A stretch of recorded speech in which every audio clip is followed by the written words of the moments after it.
Friends బాగున్నారండి. నేను మీ మేరీని. ఈరోజు నిమ్మకాయలండి.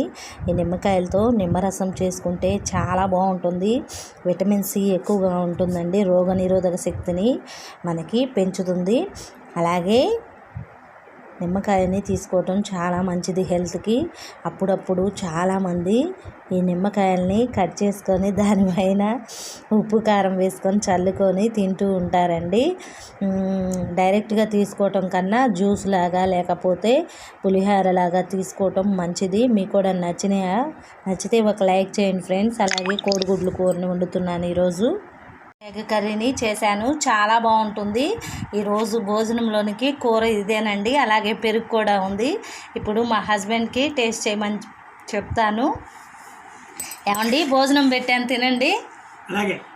టేస్ట్ చేయండి. ఏమండి, వేడిగా అన్నం ఇప్పుడే వండాను. కాలుతుందండి, జాగ్రత్త. కూర అన్నం ఇప్పుడే వండానండి. అవునండి ఫ్రెండ్స్, మీరేం చేసుకున్నారో కామెంట్ చేయండి. అలాగే ఈ ఎగ్ కర్రీని మనం ఈజీగా చేసుకోవచ్చు, తొందరగా కుక్ అవుతుంది ఫ్రెండ్స్. ఎగ్ కర్రీతో మొదలు ఫ్రెండ్స్, టేస్ట్ చేయండి friends.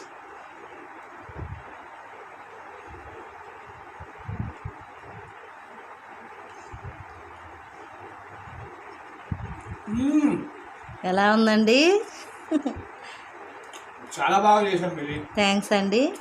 Egg curry, tomato egg curry.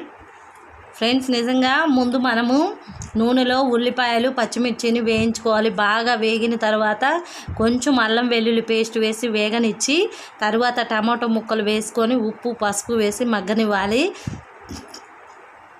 బాగా మగ్గినాక కారంని యాడ్ చేసుకొని కొంచెం సేపు ఉడికించి గుడ్లకు కూడా మనము కొంచెం పసుపు కారం వేసి నూనెలో వేయించుకుంటే గుడ్లు బాగుంటాయి.